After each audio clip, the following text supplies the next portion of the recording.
Welcome to PausePoint, the podcast, your ultimate destination for reclaiming your time, revitalizing your spirit, and saying no to burnout. I'm Felisa Wiley, CEO and founder of PausePoint, and I'm here to ignite your journey towards a more balanced and mindful life. Join us each week as we delve into practical tips, inspiring stories, and expert advice designed to integrate mindfulness into your daily life. We'll explore mental health tips, discover ways to strengthen work-life balance, and find methods to reduce your stress. Whether you're new to mindfulness or seeking to deepen your practice, we're here to spark action. It's time to reclaim our time, take more breaks, and infuse our lives with moments of peace and rejuvenation. Join us starting July 15th for our debut season, where we'll share practical tips, inspiring stories, and expert advice to help you thrive in today's fast-paced world. Let's create a mindful world, one pause at a time.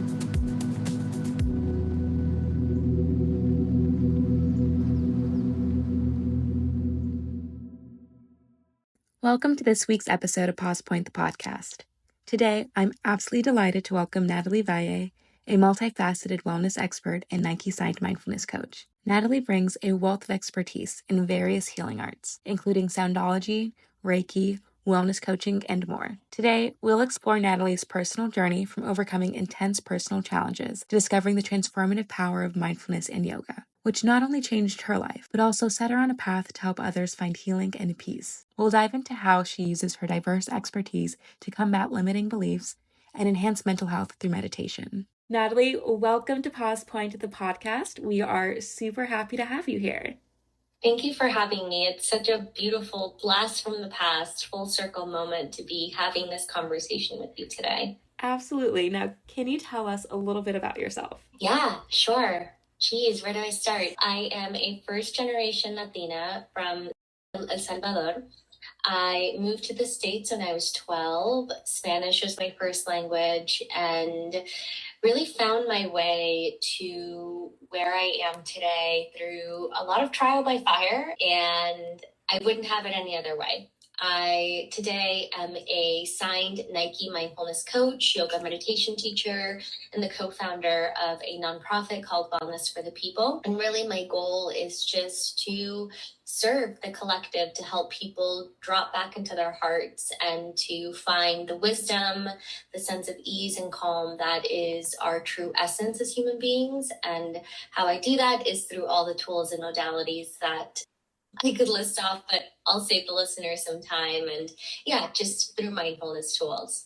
Now, how did you begin your journey as a mindfulness coach, and what inspired you to pursue this path? It really was through my own lived experience. So I have definitely delved in the harder parts of the human experience that stem from a sense of lack, from a sense of unworthiness, from comparison, from trauma, both little t, big T trauma. And what I mean by that is, I really was lost for some time, especially during my college years, suffering from, and for those listening that may know somebody that's living with this or you yourself, I send you so much love and know that you are seen through that journey.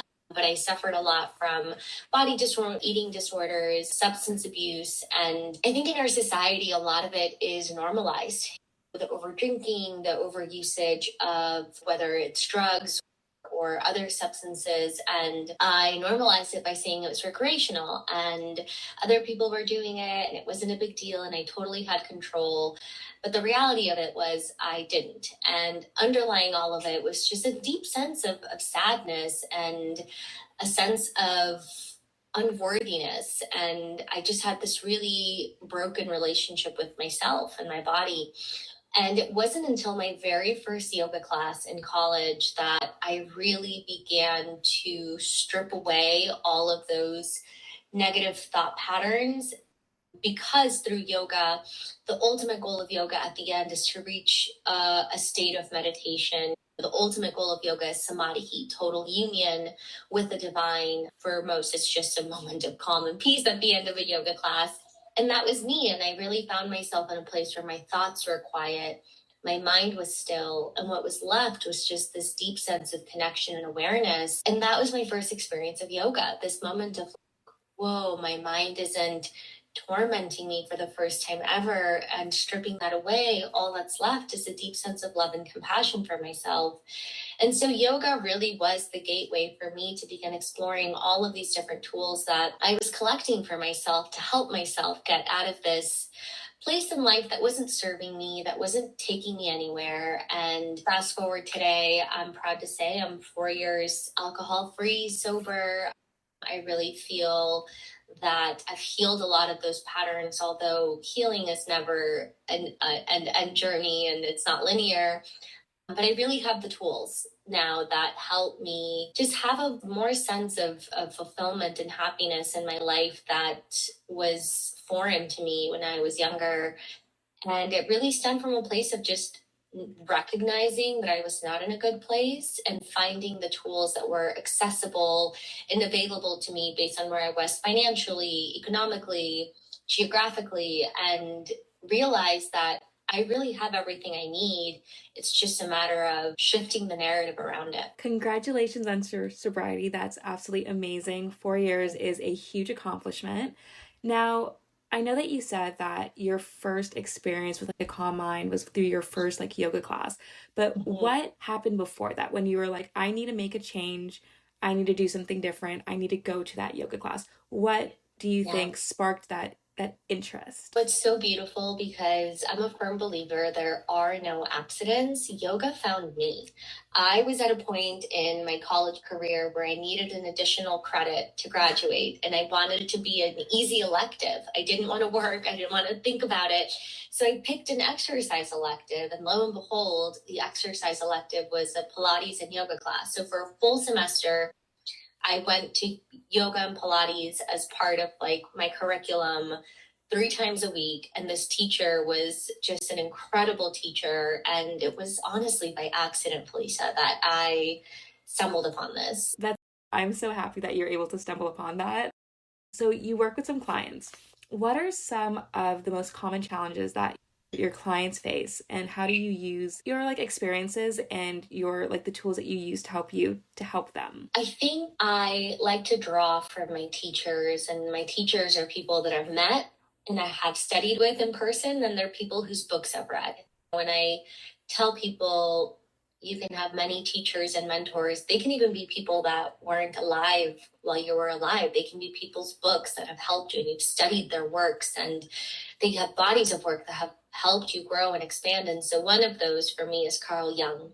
And I remember my favorite quote of his is, until you make the unconscious conscious, it'll dictate your life and you'll call it fate. Until you make the unconscious, it'll direct your life and you will call it fate.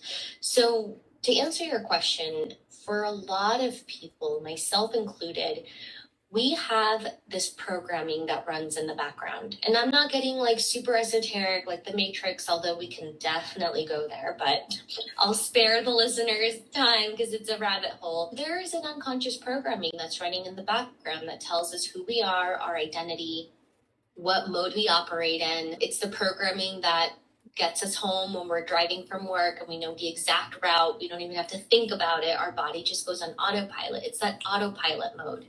And for a lot of people, a lot of that subconscious narrative also is full of a lot of limiting beliefs. Mm-hmm. And what is a belief but a thought that we think over and over again? And so for a lot of people that I work with, it entails dismantling a lot of those beliefs. But in order to dismantle them, we have to make the unconscious conscious. And so what that means is, I'll use myself as an example. If I would look at myself in the mirror, the old story of my body dysmorphia would come up and I would just run with it. And it was a mean voice. Let me tell you, she was not nice. And then I began becoming aware of that voice. And instead of just letting my mind run with it, I would stop it in its tracks and ask myself, is this true?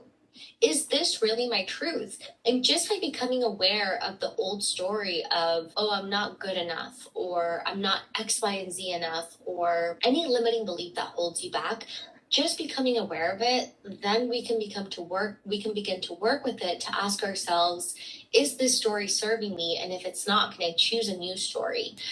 And so we begin to make the unconscious conscious. What are the thought patterns that are recurring in our minds that dictate how we operate, that dictate our mode of living in the world, of operating, of how we perceive ourselves, how we perceive others. And then if it's not serving us, how can we shift it? And it's simply by becoming aware of the story and then choosing a new story. And in the beginning, your conscious mind is not going to believe it, and that's okay. But what's beautiful about the subconscious is that the subconscious actually doesn't know whether you're telling it a truth or you're telling it a lie. And so if the subconscious has a belief, if you plug in a new belief that you claim is going to be your new truth, your conscious mind is going to be like, BS, I don't believe it. But your subconscious is going to take that seed. And the more that you begin to replace your stories, the more that the programming in your subconscious is going to start to become rewritten by these new, more supportive beliefs. And yeah, I find that so many of us have this unconscious programming that runs our lives, that a lot of those stories aren't serving us, but we just let them go unconscious. We let them run in the background, that over time it becomes our identity. So if we can make those stories, those beliefs conscious, and we can begin to work with them, we can begin to change the narrative.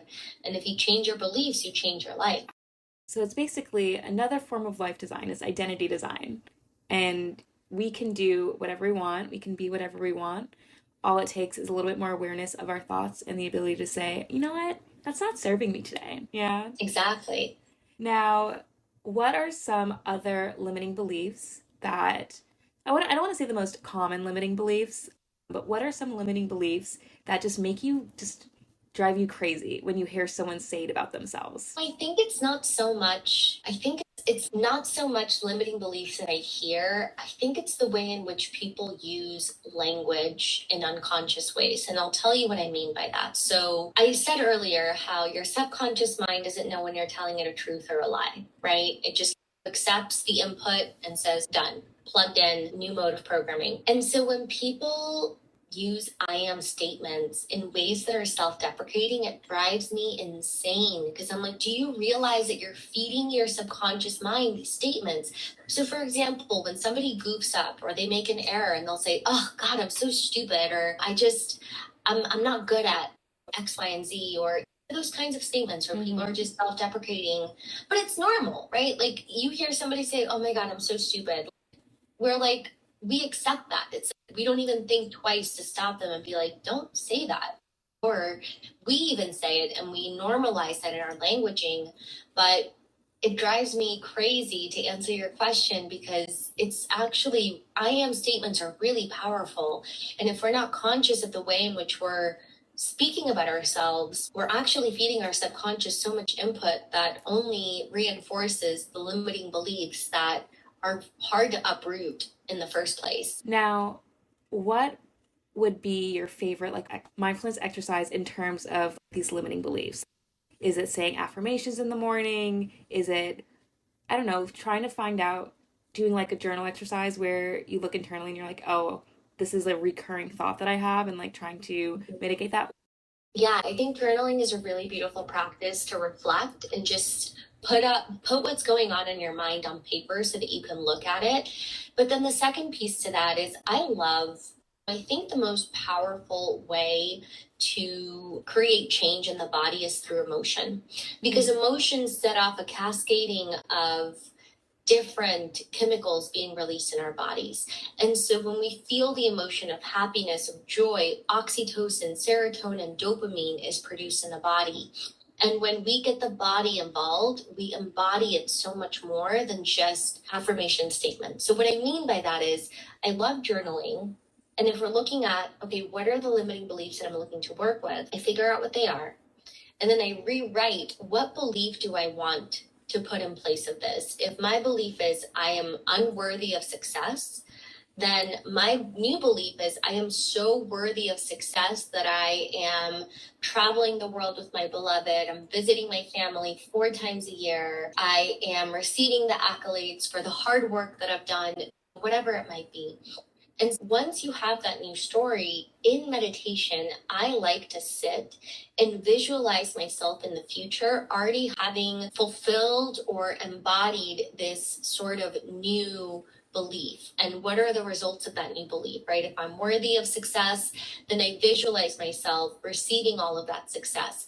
And in that visualization, I begin to feel gratitude as if it's already happening, so that you get the body involved in creating those chemicals that are going to create that profound change, rather than just feeding the conscious mind affirmations that maybe they'll stick, maybe they won't. But when we work with the body's chemicals, we create profound change in the internal wiring of the body that just makes those beliefs stick so much better. So I know you also do a lot of sound baths, and I think that you have a certification in Soundology. Now, how does that integrate? Because it sounds like we're talking about internal chemicals. We're talking about trying to rewire our brain through these more powerful and more mindful I am statements. How does now like sound baths and Soundology come into that? Yeah, I love this question, because what's beautiful about working with the subconscious, what's tricky about working with the subconscious, is that you can't access it when the prefrontal neocortex is activated. When the thinking mind is activated, you're fully in that beta brainwave state. You're in thinking, and so the subconscious is harder to access because we're in mode of operation. For survival reasons, if you have to have your eyes open because you're driving, you can't go into the subconscious and totally tune out. Like, you have to be watching what's going on around you. But what's beautiful about sound baths is that they have this innate ability to slow down brain waves so that we begin to get into a trance-like state. When we get into a trance-like state, the brain waves slow down. And when the brain waves slow down, we get out of the prefrontal neocortex, the thinking mind, and we directly access the subconscious mind. And so working with sound to hack the brain, to slow it down enough to get out of the thinking mind and get into the subconscious, makes accessing those parts of ourselves where we really want to plant those seeds of positive beliefs, of more affirming beliefs, directly in the subconscious. And working with sound helps us get out of the thinking brain and access the subconscious. So for someone who is starting their journey with going on a more like mindful journey, I would say, how often would you recommend they go do a sound bath? How often would you recommend they start with their meditation? Totally. So I like to use the analogy of dental care, because I love my teeth and I care about my teeth. They're great. And if you want to have healthy gums, you floss your teeth every day. If you want to have clean, sparkly teeth, you brush your teeth twice a day. I think it's like same thing with meditation and mental health, emotional well-being, physical health. If people can even just meditate 5 minutes a day, I think daily consistency supersedes intensity. And what I mean by that is you don't have to have this super mystical, profound journey every single time you meditate. If you do, that's amazing, and I want to talk to you.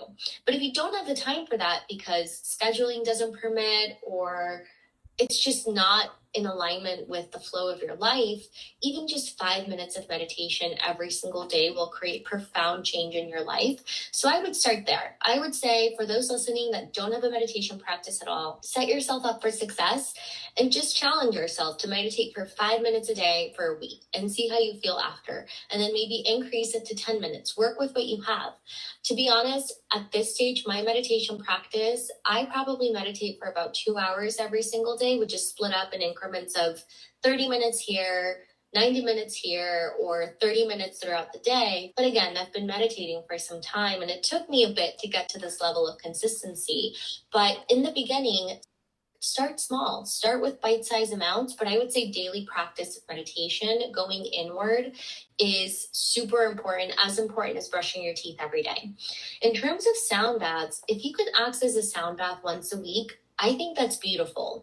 It's like sound baths are like that deep cleaning, like everything shower. You have an everything shower maybe once a week, and then rinse off, so maybe you wash your hair twice a week, whatever. But think of like a sound bath, like an everything shower, maybe like once a week. If you're super into self-care, my Taurus is out there. If you want to do a sound bath a day, it won't hurt you, that's for sure. But yeah, I think to answer your question, depending on what's available and accessible. I feel very blessed that I live in a city where I could literally look up a sound bath and there's one happening probably every 5 minutes at every point in the day. But if you're somewhere where it's not as accessible, YouTube a sound bath, do like an hour-long immersive inward experience once a week. And then daily meditation, 5 minutes here, 10 minutes there, working your way up. My teacher, Deepak Chopra, I did meditation teacher training with him. And the meditations that we did with him were 20-minute meditations every day. So about 40 minutes a day. But it's working with whatever is accessible to you. So I have a couple things I want to go back on, because you did mention briefly that you now can meditate for upwards of 90 minutes, which is amazing. I think my max is like 30, 35, and then my thoughts start coming back. I'm like, okay, gotta get up. And I know that you also came back from a 7-day meditation retreat. Can you talk about what that experience was like? Yeah. First of all, I just want to say, I don't sit there for 90 minutes with the mind completely clear. Okay. That is me sitting maybe like 20 minutes at a time. At the 20-minute mark, my mind's, I'm tired, I'm hungry, what are we going to do for dinner? I'm bored, let's scroll Instagram. And it's like one of my other teachers, Dr. Joe Dispenza, says, you have to tame the animal. It's like you tell a dog to sit, and you tell the body, no, you're going to sit here and you're going to wait, and you're going to sit and you're going to wait. And so it is this process of taming the animal. But yeah, I was at a Dr. Joe Dispenza retreat not too long ago. It was a 7-day retreat where we meditated anywhere between 4 to 6 hours a day, split up into 1.5-hour increments, like 90-minute meditations a day. Although I will say the longest meditation we did started at 4 a.m. and it was 4.5 hours long. Wow. Yeah. And I cannot tell you the amount of times my monkey brain came in and was like, oh my God, what time is it? How long has it been? I'm tired. My legs hurt. I don't want to be here anymore. And it is a process of training the mind. And it is mind over matter, as they say, of training the body. But it was so expansive. It was such an amazing experience. For those listening, if you're curious about the work of manifestation, of accessing the quantum field through meditation, that's all Dr. Joe Dispenza. I would say the best book of his to start with is either Breaking the Habit of Being Yourself or You Are the Placebo. And then once you graduate from one of those or both of those, then I would say you can read Becoming Supernatural, and that book will change your life. It'll change the complete paradigm of how you view this 3D reality.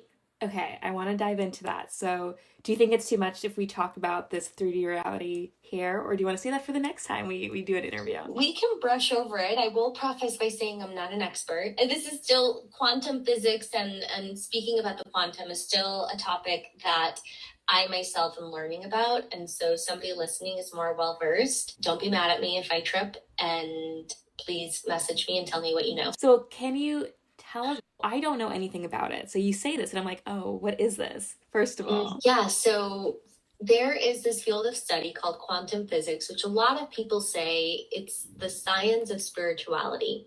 And so in quantum physics, there is this basic understanding that there's a unified field connecting every single thing in this universe, in the multiverse. And if we think about 3D reality, we live in a space-time reality where there is infinite space and there's limited time, right? In the quantum, there is no time. And so everything exists all at once, which that in and of itself is an interesting thing to wrap your head around. But yeah, and 3D reality, we're connected to this reality through our 5 senses. Our breathing, our sense of smell, our sense of sight, touch, taste. What did I miss? Sound. Oh my God. Sound. And so just by dialing down the thinking mind, by slowing down the neocortex like we're talking about, we slow down the brain waves and we drop into the 4th dimension where we are no body, nowhere, no time. It's this concept of you're not your thoughts, you're not your emotions. And so if you're not your thoughts, you're not your emotions, then what are you? And a lot of schools of thought, a lot of philosophies will say that you are the awareness, witnessing the thoughts and the emotions that are happening. And so if you're the awareness, you are not like, I'm not Natalie Valle in actuality. That is the ego identity that I've attached to in this 3D reality. In 4D, we become nobody, nowhere, no time, which when we stay in the fourth dimension long enough through meditation, we can maybe begin to peek into the door, open the door to the quantum, which is the field of pure consciousness. It's where everything exists and it's all frequency. And that's everyone, everywhere. It's the void. It's non-local. It's infinite. In certain religions, that's what's considered the divine. And that's a really rough breakdown of 3D, 4D, 5D. So when people talk about the fifth dimension, it's this concept of everything everywhere all at once, which I think that movie does a pretty good, entertaining job of describing the quantum field. I definitely need to do some more research on this. But to me, when you were speaking, you brought up three main things. So like you said with philosophies, there's this mind-body distinction. Are we our body or are we our mind? So in this quantum physics 4D, 5D realm, we're not our body. Our body is just like this carrier, this place that our mind is in, I guess you could say. And then you also talked about time where, oh gosh, I might mess this up too. I think you mentioned time doesn't necessarily exist. Like right now when we think about time, we think of past, present, and future. And a lot of people, when they're talking about mindfulness, they're like, oh, be in the present. But in this, is it the fourth dimension, fifth dimension? There is no present because there is no past and there is no future. It is all here happening. I love that you brought that up. That's the now. That's the present moment. That's the magic of the now, because that's the only thing that actually exists. Even the past only exists in our mind as a thought. The past doesn't actually exist in the now. The only thing that exists in the now is now. When we focus on the now, we let go of any anxiety, of any depression. The now exists.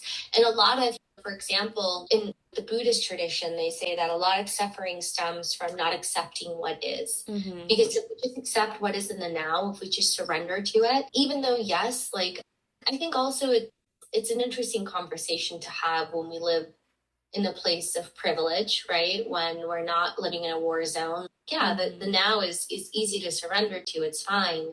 I might get a little bit bored, but it's fine. I think that's a deeper conversation that I definitely don't feel equipped to lead, but I think it is an interesting one for sure. But I think at the root of a lot of spiritual practices, it's this concept of being in the now, because the now is all there really is. And so when talking about the quantum field is the infinite, generous present moment. It's the infinite now. I've known you for close to 6 years at this point. We used to work together. The golden days. Oh, were they so golden? They were golden. That was a great time. I won't deny that. But we've always been fairly forward-looking, and I think we're high achievers. We're goal setters. We have a future and we have stuff that we want to work towards. But we also try to live in the here, in the now, in the present.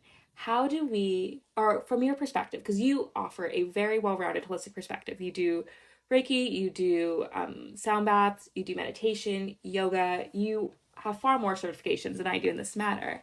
How do you navigate planning for the future and setting these goals while also just surrendering to the now? Yeah, that's such a beautiful question. And it's a dance that I dance every single day. I'm not going to lie to you, because it's true. I do have aspirations. I do have things I want to accomplish. And I think it comes down to staying present, having a vision of the future of where you're headed, but then surrendering it all to the divine and saying what will be. It's almost this sense of non-attachment. You can have goals and you can have aspirations and every single day take aligned action, but do it from a place of non-attachment, of trusting what will unfold is what is meant for you. And rejection is God's protection. And then also enjoying the journey, because I can get so lost in being so narrow focused on where I'm headed, but I forget to enjoy the journey of it, which is the whole point of it. And that journey is literally the now, which is amazing. No, that's actually really beautiful. And this idea of non-attachment, just accepting what is, letting go, it's harder than you think. It's very hard. And I think that also has to do with what you talked about, the ego. Why would I want to say, no, this is not working out for me when all I've done is work for this? But then when the things aren't working, I'm wait, but they actually aren't. So why am I working towards this? Totally. And it's so funny. I had this moment in my meditation yesterday, because like I said, I'm in the process of building a nonprofit, which has been, I don't know if I said this before we hit record, but it's been the biggest, hardest aspiration of my life, to be honest with you. And I was stuck in this, like, wanting to control the outcome, wanting to disappointment of somebody saying no to being a sponsor, being a partner. And I was stuck. I was so stuck in this limited perspective of lack and anxiety around, is this even going to be possible? And then in my meditation, it was this moment of, did you forget that you are constantly co-creating with the universe and what will be, and just let go and trust in the unknown? And it's hard. It's really hard. But if we can settle into a space of complete trust and surrender, I think that's the ideal place to create from. And it's not easy, but if it's possible. Now, when you have these moments of reminding yourself to just trust the process and to stop worry, stop the anxiety, what do you say to yourself? I think exactly that. Trust in the unknown. Yeah. For those who are skeptical about starting their mindfulness journey, what do you have to say to them? I think ultimately you have to figure out what intrinsically motivates you. I could talk about the benefits of stress management, of sleep benefits, of mental health benefits. And there are so many studies out there that meditation does indeed reduce stress and anxiety significantly. People with meditation, when it comes to mental health, were able to stop their medication for anxiety, for depression, or reduce the amount of medication they take. There are so many studies out there that talk about the benefits of sleep and meditation, the benefits of physical health and meditation, the benefits of interpersonal relationships and meditation and mindfulness. And so I think I would say, find what intrinsically motivates you if you're curious about this work, and do some research. Most of the time I find that I'm skeptical about things when I just don't know enough about it. I just feel like I don't know enough about it. And so immediately my primitive brain wants to keep me safe. And so it says no to anything that's unknown, because anything that's unknown is not safe. Yeah. Safe is the known. And so for me, anytime I find myself skeptical but curious, I'll just do some research. And I find that the amount of research that is out there based on the benefits of mindfulness, of meditation, are so, honestly, I think they're dramatic because of the amount of the capacity of being such a salve for so many of people's day-to-day problems that can be found in mindfulness and particularly meditation. The numbers are staggering. So do some research, and I think you might be pleasantly surprised. What was the most surprising piece of research that you found? The one that made your jaw just drop?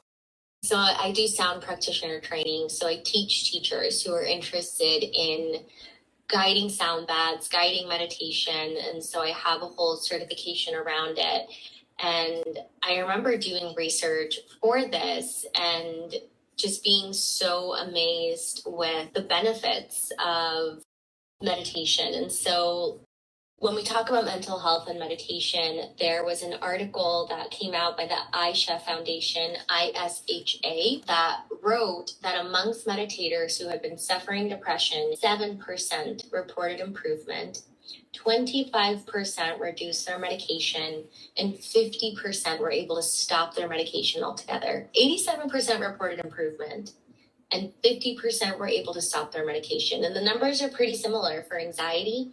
86% reported improvement, 28% reduced their medication, and same thing, 50% were able to stop their medication. Amongst those with insomnia, 73% reported improvement, 40% reduced their medication, and 30% were able to stop their medication. These numbers, you can't make these up, and these are pretty staggering numbers. Even just to say that 87% reported improvement, I think for me the biggest one is 50% were able to stop their medication with stress, with depression and anxiety. No pharmaceutical out there has that percentage of efficacy. So, yeah. What's crazy is that, like you said, no medication out there can currently do this. However, this is the stuff and these are the research that Big Pharma will be trying to hide from the majority of consumers. Yeah, and I also just want to preface by saying I think there's also a stigma around folks who are on antidepressants, on medication, and there is a time and a place. And I will say, even for folks who still take medication, having meditation as a supplement to medication will also have profound benefits. So there are people out there who still need to continue taking their pharmaceuticals, and no judgment. Like, everyone does what they need to do for to better their health. But the beauty of meditation, it has virtually no contraindications, no side effects. And if it's helping 87% of people see improvements, why not supplement your medication with it? Yeah, and I also want to second, no judgment for anyone taking medication. I've had my bouts with anxiety and depression, and I had to be medicated because I just could not live. And it helped me so much. And when I was finally able to get off it, I was like, yay. But there are some where you actually need to be on it. Do your thing, take care of yourself. You know yourself best. This is just, meditation can help, mindfulness can help, and there are so many natural, and I think the word is like homeopathic ways to also assist in whatever you're going through. There was my friend, my co-founder, recently said this to me. Her name's Paula. She said that she was reading an article that said if every child in every school in the US started a meditation practice when they were 8 years old, crime would be virtually gone by the time they turned 18. I believe that's insane. I believe that 100%. I think the world's not an easy place to live. I think there's a lot going on always, especially with just the media. We are exposed to too much advertisements every single day, bombarded with too much information. Our senses are on overdrive the minute we leave our doors, especially now that we have like the technology in our hand, constantly being updated with like breaking news. Like, there's a lot going on. It's not an easy world to live in nowadays with all the technology that we have. So yeah, people can get very easily angry. It's also easier to be mean to others, especially when you do it like behind a phone, like with a fake account or a fake name. Like, it's easy. So the fact that, yeah, if a kid at 8 years old started meditating, learned how to better regulate their emotions, and learned how to take a step back and reflect and be more reflective rather than reactive, I can 100% see that 8-year-old growing up to being just like a kinder, gentler human. 100%. So what would you say are some emerging trends in mindfulness? Some things that are new that made you uncomfortable because of the newness, and then you started doing research into? I don't know about discomfort. I'm pretty much an early adapter of anything related to wellness, mindfulness. Like, I am always like down to try anything, no matter how out there it is. But I think that something I learned about that blew my mind, that there has been a lot of research that has come from it, is this organization called the HeartMath Institute. It's a nonprofit, and they do a lot of research in what is known as heart coherence. And heart coherence is basically a state of cooperative alignment between the heart, mind, and emotions and physical systems. And so this expands into personal, social, global coherence. And so when we talk about coherence, it's like we can have coherence between our heart, our brain, and our internal systems, but then we can also have coherence with people around us. And there have been studies shown that, similar to flocks of birds, there isn't like a leader that's dictating where the birds are flying. The birds are actually in coherence, which means they're acting as a single mind. And so humans can also entrain with one another and act as a single mind. And I think that it's beautiful to think that when there are groups of people meditating, they've done studies that show that crime rate within that geographical location for the day goes down. Car accidents within that geographical area goes down. So there is power in something that is unseen, something that we can't see visibly with our eyes. But there's something happening when groups of people get together.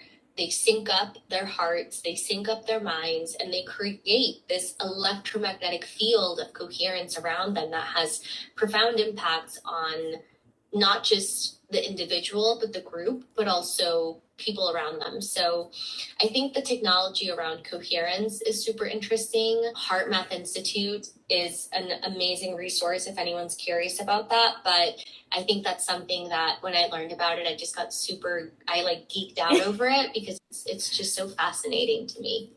And what's interesting is that this reminds me of when you're in a meditation class or even some yoga classes and you end it with an Om. And everyone says it, and you can feel the vibrations and the energy in the room by just saying Om all together at once. So I could very easily see how a single human with other groups of humans, the wavelengths are aligned, and how that energy can expel outwards to others around them. Exactly. Now, I'm going to call you a thought leader in this because you do your trainings, you also have your own podcast, and you also have a budding community. How do you influence and shape these conversations?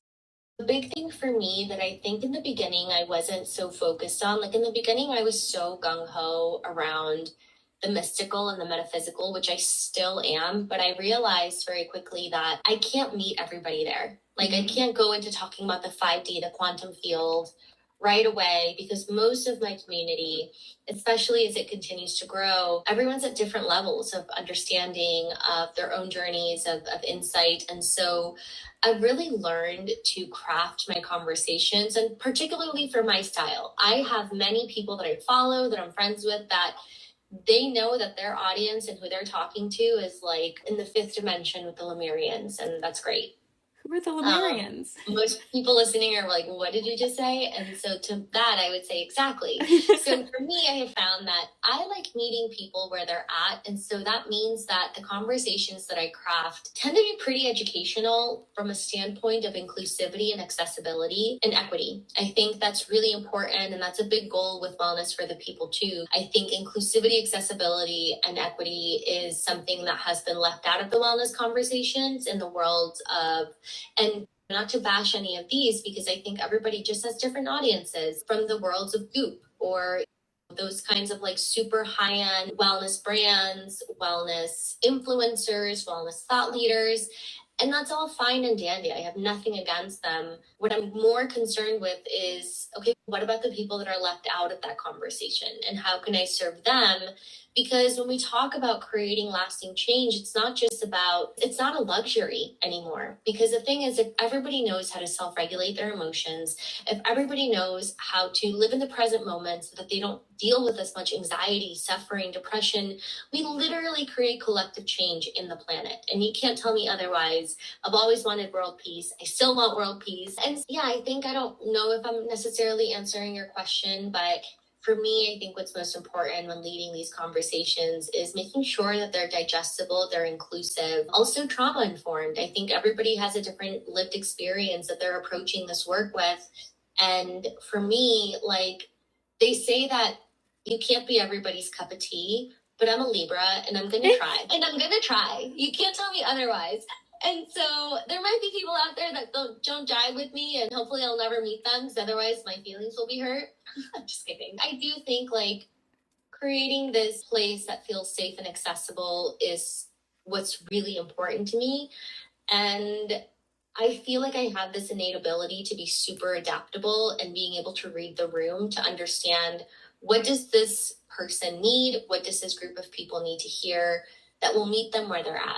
That's your superpower. That's my superpower. I'm a Libra. You're a Libra. No, but even when we worked together years ago, you also carried that with you. You read the room. You were able to adjust as needed. And I think that's also carried you through your experiences now and all the certifications, everything. You as a teacher, you as a person. That's your superpower. Thank you, honey. I appreciate that. You also mentioned diversity, equity, and inclusion when it comes to mindfulness. How do you see that changing?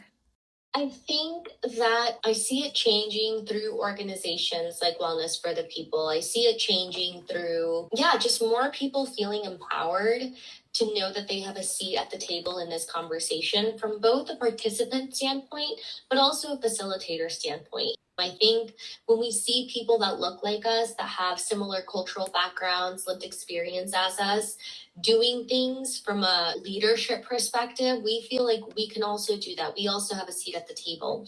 And Wellness for the People, really, we are a BIPOC-led movement and organization that is committed to redefining wellness, founded with the vision of making wellness and the whole industry as a whole more accessible, more equitable, more inclusive, from the point of price point, from the point of the environments and the spaces, really to unite people, to humanize people, their stories, reduce and eliminate the stigma of suffering and silence. And so I do think that it's changing. I think that, listen, we live in a capitalistic society, and that's the truth of it. And I have nothing against it. It's ultimately what we do with it. And as more people become just more mindful, as more organizations become more mindful, I think we'll see a lot more conscious capitalism happening. I think we'll see a lot more circular economies happening. And that's our goal with Wellness for the People. We're aspiring to link arms with organizations that support accessibility, that support wellness, and they have an abundance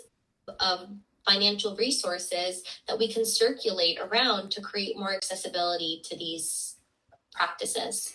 Can you walk me through, you said circular economies. Mm-hmm. That's a new word for me, a new concept. What does that mean? I don't know that I am an expert on sort of these definitions, but a circular economy is an economic system that's based on the reusing and regeneration of materials, products. And so the way that we see it is, if there is an organization like, let's call it a Nike, or there's an organization like an Amazon who clearly has an overabundance of financial resources. There is no question about it. And they have a philanthropic branch to their company to create change, to create impact, which a lot of these organizations do. How can we circulate those resources so that we can create? So the goal with Wellness for the People is to link arms with these organizations that have an overabundance of resources, that want to give back to the community, so we can circulate those resources to create programming, to create events that can be subsidized and sponsored by these organizations, to then give accessibility to people who maybe don't have those resources, who don't have those funds, to be able to purchase a $300 ticket to a day retreat. That's not feasible for everybody. But if we can circulate the resources from the organizations who have the resources in abundance to the folks who maybe don't have the capacity to take themselves to something that's going to better their mental health and well-being, how can we create a circular economy so that everybody wins? Okay, so I get what you're saying. So when you first mentioned circular economy, and then you started talking about like the recycling, I immediately went to like clothes, where instead of now you wear you wear an outfit, instead of like fast fashion where you throw it out, you don't. You will send it to the thrift store or you'll donate it, and it's just like sharing. So in a way, like you're talking about promoting resources, whether it is not like a wellness treat, maybe it's a video, maybe it's an article, something that can be shared to others who may not necessarily would have had the access to that before. Totally. And I think fashion is a really easy way to think about it. I know Patagonia is like a leader from the standpoint of circular economies. I think a lot of it can be sustainability from the standpoint of carbon footprint on the planet, but also we can take that circular economy model and fit it for other sorts of industries that can benefit the whole, so that where there is an overabundance, how do we circulate those resources so that those who don't have the overabundance can also be in the playing field? And I know that we're coming up on time. So from this entire conversation, what are 2 things you'd want listeners to take? I know we talked about a lot of things. I think first, I hope that this inspired you to explore meditation, and starting with silent meditations is hard. So find a soundtrack that you like that makes you feel at peace and listen to it while you focus on your breath. Or there are tons of free meditations on YouTube. You can go to my YouTube channel. I have some free ones on there.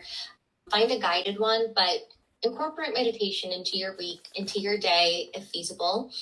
The second thing would be trust the path that you're on. I feel like we didn't really go into my path of professionalism, but looking back, every single opportunity, every single job, every single moment was a stepping stone to ultimately lead me to where I'm at today. And the life can only be understood backwards. So just trust that by putting one foot in front of the other, you'll get exactly to where you're meant to go. I really appreciate every nugget of wisdom that you dropped throughout, and I have a list of things that I now need to do more research on, and I expected to have this list. So thank you so much. You're welcome. Thank you for having me, and I'm so proud of you. This podcast is amazing. Thank you for having me. Thank you for joining us for today's episode of PausePoint, the podcast. Our debut season is packed with enlightening conversations featuring thought leaders, burnout prevention specialists, authors, and mindfulness coaches. Together, we delve into topics like effective stress management, burnout, goal setting, and transformative mindfulness techniques.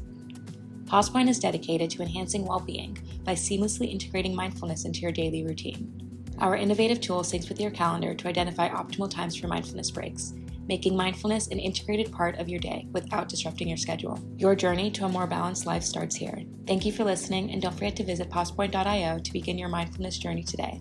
We look forward to having you with us next time.